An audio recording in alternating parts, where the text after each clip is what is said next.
Good, happy Saturday morning. I'm Riley King, and welcome to the Riley King Newscast. Let's get started. First up, police investigate fatal crash in Canterbury. The New Hampshire State Police is investigating a serious crash on I-93 northbound last night that left a passenger dead. Police arrived on the scene just north of exit 17 around 5:12 p.m. Officers found a red Ford F-150 had drifted off the road into the center median, where it hit a cluster of trees.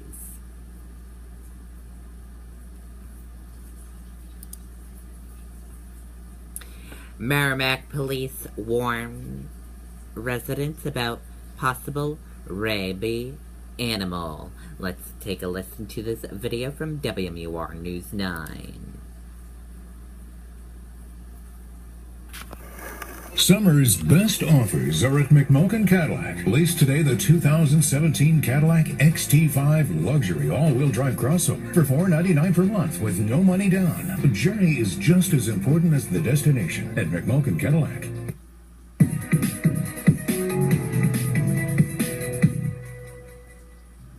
Shelley, the victim says she was screaming, trying to run away from the animal, but that it wouldn't let up until she went on the offense.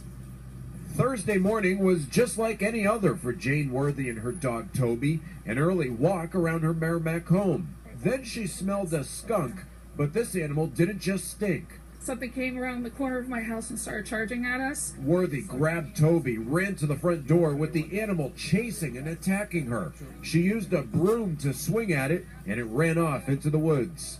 Oh, it really got me good. She has the scars to prove it, suffering about 20 of them in less than a minute. And I ended up at the doctor's office with multiple gashes, most likely bites, a couple scratches, and now a series of shots.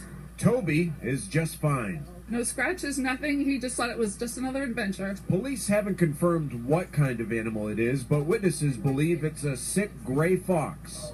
It was reddish with a little bit of gray on it. And it just had its ears back the whole time. People shouldn't panic that this animal may or may not be in the neighborhood area. After the attack on Briarwood Drive, the possible fox was spotted hours later on Cedar Lane, where police say the animal tried to attack again and was scared off by a homeowner. We don't want the kids to not play and enjoy the summer. That's the big thing. But, just be aware of the fact that the animal has been spotted. If somebody sees it, maybe take the kids in, take the pets in. Since then, there haven't been any more sightings. It's unclear if the animal had rabies, but Worthy is getting the vaccination, not taking any chances. It could have been much worse. I'm glad that there were no little kids around, because it's little kids on the street, too. Officers say the animal is acting unusual, and if you happen to see it, call police right away. Reporting live in Merrimack, Mike Cronin, WMUR News 9. Okay, and there you go on that report. Drought makes for smaller apples than usual. Let's take a listen to this video.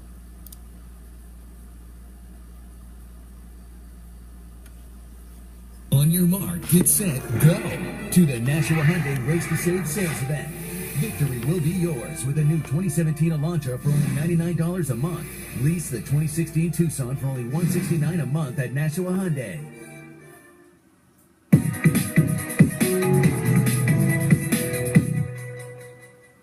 We've already pumped all the water we had, so there's not much we can do at this point. We're just praying for rain. It's already early picking time at Max Apples, but the fruit isn't sizing up the way they'd like it. There's a good crop on the trees. Right now they're a little smaller than we would like because they're so dry. And it's a dust bowl on the pumpkin patch. There's not as many of them on the vines, and the size is small. Mike Cross says that there should be enough to go around come Halloween, but if you're looking for a giant jack-o'-lantern, you may be out of luck. And from pumpkins to ponds, the drought is wreaking havoc. In Barnstead, they even had to call in the pool man. Who knew? too. A swimming pool company helping out a farmer. It's great. It's a first for Carol Soule, co-owner of Miles Smith Farm, but she says it was the only alternative that would guarantee her cattle would have enough to drink. They drink 20 gallons each a day, and we knew we weren't going to make it through the 10 days, so we had to get water from somewhere. And for Larry Fortin, it's not the first time he has been called upon. When in Londonderry, we do fish ponds, we do all kinds of ponds, irrigation. We did a bunch to the town of Londonderry because we have had no rain and nothing goes into the ponds. They call us when they need it. And despite this 6,000-gallon delivery with no rain, Miles Smith Farm may need it again in just 10 days' time. Max Apples has also resorted to the pool guy for summer vegetables. And as for the fall crop, if we could get some rain soon, it would bring them along okay. They are hoping Mother Nature answers their prayers with a downpour. Here at Max, they say the lack of snow last winter didn't do them any favors either. They say it delayed the growing season, and then it was so dry. They say some of the fruit has stopped growing altogether. Reporting live in Londonderry, Heather Hamill, WMUR News 9. Okay, and there you go on that report.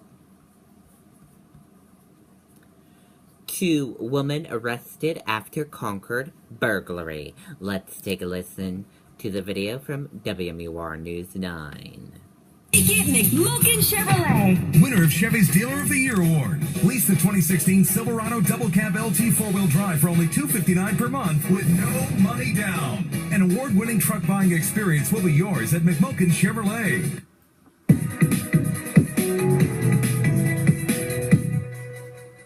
28-year-old Amanda Dodd and 26-year-old Teresa Johnson each face 1 felony count of burglary. Concord police say they broke into a home on Rumford Street Thursday when they were surprised by the resident. The homeowner comes home. She observes a female in the home. She doesn't recognize this person. The person identifies themselves as Trisha. It kind of plays it up as if maybe they walked into the wrong home. At that point, another female comes out of another room. Police say the 2 women left the house, and as the owner began to look a little closer, she noticed that things were out of place and that cash and a gaming system were missing. Police learned that a local taxi cab had picked up 2 women in that area around the time of the burglary, and they were dropped off in an apartment building on North Spring Street. Upon making contact with the females, they matched the description of the subjects that were seen in the house earlier, and detectives also noticed a quantity of stolen property, some of which matched the description of items taken from the house. Concord police say this is just the latest in a series of burglaries they've been investigating since the spring. Police say about 30 have been reported in Concord and surrounding towns, some of which are represented by this map. Some of these are daytime burglaries. Some of them have been at night. In some cases, we have made arrests, but there's a lot of them that are unsolved right now.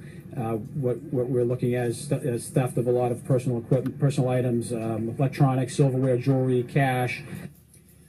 Police say common sense safety tips like locking doors and windows can help. They also say there's no substitute for good neighbors who can look for suspicious activity and call police. Reporting live, I'm Andy Hirschberger, WMUR News 9. Okay, and there you go on that report.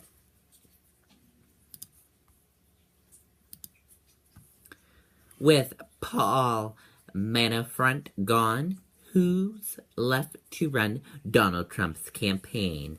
Let's take a listen to this video from ABC News. Don't trust a wimpy bag to do a hefty job. Hefty, hefty, hefty. Donald Trump's campaign chairman Paul Manafort is out of a job. Manafort resigned under intense scrutiny for alleged illicit payments he may have received while representing a pro-Russian Ukrainian leader. Manafort denies any wrongdoing. The GOP nominee shook up his campaign management this week, and we're already seeing the results. Sometimes, in the heat of debate, you don't choose the right words, or you say the wrong thing. I have done that, and believe it or not, I regret it. The brash-talking, tell-it-like-it-is polarizing Republican appears to be changing his tone, though he never issued a specific apology.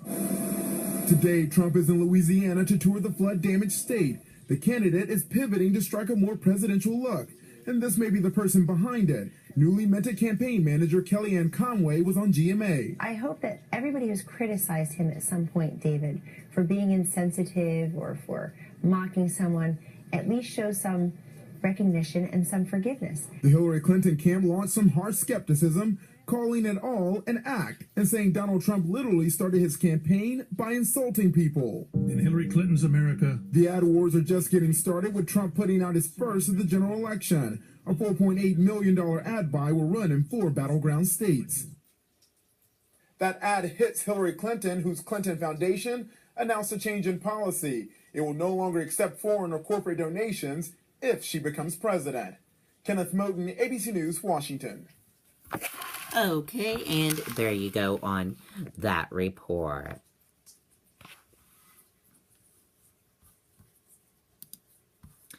USA Track and Field appeals man's 4-time 100 disqualification.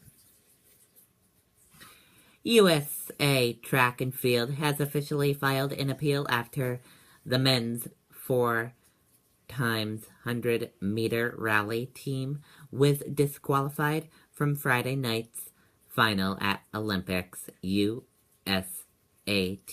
announced following the competition. USATF, the national governing body of track and field, long-distance running, and race walking in the U.S., said it expects a decision from the jury Saturday morning. And now let's take a look at your event calendar for Saturday. The Pittsburgh Old Home Day is today at 11 o'clock a.m. in Pittsburgh, New Hampshire. The second annual Nashville Country Weekend is in Laconia at 11:30 a.m. The annual Footy Regatta is at Wolfboro Falls at 10 o'clock a.m. Spike U Volleyball Tournament, 8 o'clock a.m. in Hampton Beach. Fabric Painting Demonstration with Ellen Wackstrom is at 11 o'clock a.m. in Meredith. Nature by Rail, presented by Bank of New Hampshire at the Harbor Railroad at Laconia, New Hampshire, is at 10 o'clock a.m. in Laconia, New Hampshire. Lost River Gorge Evening Lantern Tour is at 8 o'clock p.m. in North Woodstock. Scenic Cruises on Lake Winnipesaukee at 10 o'clock p.m. on Wares Beach in Laconia. Rock and Roll Saturday Night Dinner Cruise, 7 p.m. in Laconia. Family Clay Workshop, 1:30 p.m. in Manchester.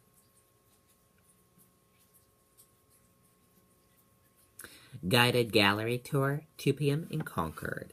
And those are some events happening in New Hampshire. You can just go to visitnewhampshire.gov and click on what to do, and then click on the event calendar. And that does it for the Riley King Newscast right here on the Riley King Network. I hope you have a great rest of your Saturday. See you back here later on. Goodbye, everyone.